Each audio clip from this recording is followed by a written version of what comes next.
Assalamu alaikum at sүйүүчүлөр, биздин каналдын катталуучулары.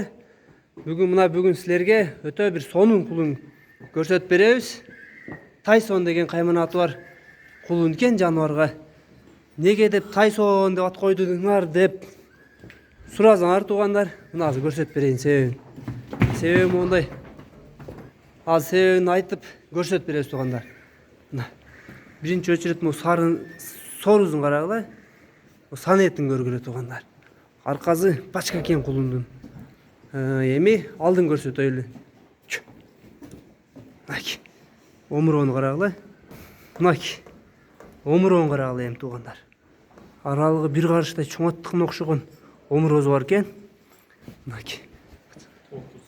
Мына туғандар, ошол себептен Тайсон экен бунун кличкасы.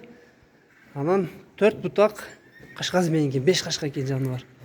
Кыргыз аттын өтө күчтүү экен жаныбар. Чат аягын карагыла турушун. Ай машаллах туугандар. Мат кыла турган нерсе экен.